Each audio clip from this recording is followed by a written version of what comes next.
wuxuu dhisay aasaasayna boqortooyo islaami ah oo ku balaaratay 3 qaaradood oo xukuntay in ka badan 600 sano. magaciisu wuxuu ahaa Cusmaan, wuxuuna ahaa aasaasihii boqortooyadii Ottoman. Cusmaan Gaasi oo ahaa ina Ertuqrul wuxuu dhashay 1258 waana sanadii go'doonkii Mongoolka ee Baghdad.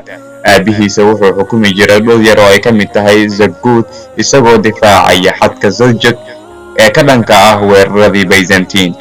markuu Ertuqrul Bey dhintay, Cusmaan wuxuu noqday hogaamiyaha qabiilka Kaya, wuxuuna bilaabay inuu balaariyo xuduudaha dhulka aabihiisa uu xukumi jiray. Cusmaan wuxuu caan ku ahaa khibradda dagaalka iyo nabadda, iyadoo Mongooliska uu argagax ku abuuray guud ahaan Anatolia. qaxooti badan waxay guryo ka heleen deegaankii Cusmaan, taasoo kordhisay tirada hadiyada ee qabiilkiisa, sida laga soo xigtay dagaalyahanadii iyo geesiyaashii u dagaalamayay Cusmaan.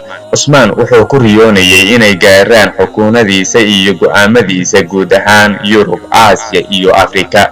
ku dhawaad 10 sano kadib markii uu noqday hogaamiye, Cusmaan wuxuu aasaasay dowlad madax bannaan. markii uu diiday bixinta canshuuraadka amiirka Mongoolka, wuxuu ka bilaabay khilaaf dheer dhulkii Byzantine. Cusmaan iyo raggiisii waxay qabsadeen magaalooyinkii muhiimka ahaa iyo aagaga sida Eskasahir, Anania, Belejik iyo ugu dambeyntii Yenisehir, halkaas oo caasimad u ahayd dowladdii Cusmaaniyiinta cusub. tani waxay siisay reer Ottoman sal adag oo ay ku dhisaan hareeraha Bursa. inkasta oo Cusmaan si dhaqso leh ku qabsanayay dhulal ilaa 1288, inta badan waxay ahaayeen dad reer miyi oo reer guuraa ah. 1326 waxay ku astaysnayd geerida Cusmaan oo ku noolaa muddo dheer oo ku filan inuu maqlo dhiibitaankii Bursa kadib go'doomintii 5 sano kadib. wuxuu ka dhigay magaalo madaxdii Cusmaaniyiinta, taasoo ka dhigtay kaalin muhiim ah dhacdooyinka saameeya bariga dhexe, Yurub, Afrika. marka loo eego hadiga tani waa dardaarankiisii ugu dambeeyay ee uu siiyay wiilkiisa Orhan, wuxuuna yiri sida tan: wiilkayga waxaan ku dhimanayaa qoomamo la'aan, maxaa yeelay waxaan ka tagayaa geesigii wax walba sii wadi lahaa.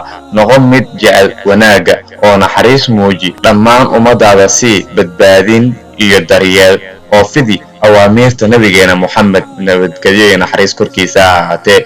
taasi ayaa ah waajibaadka saaran inta aan joogno dhulka korkiisa. sidaas darteed, hogaamiyaasha sida saxda ah u qabsada waajibaadkooda waxaa barakooyin uga soo dega samada sare.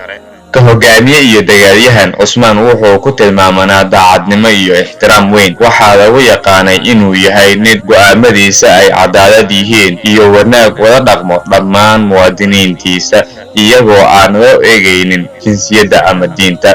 Cusmaan wuxuu faray wiilkiisa inuu ku aaso Bursa, abaashiisuna sida dhaxalka weli way taagan tahay 10 sano kadib. waxaa kuu soo jeedinayay anigoo Axmed Majiid Maxamed Cabdi Majiid KB. mahadsanid.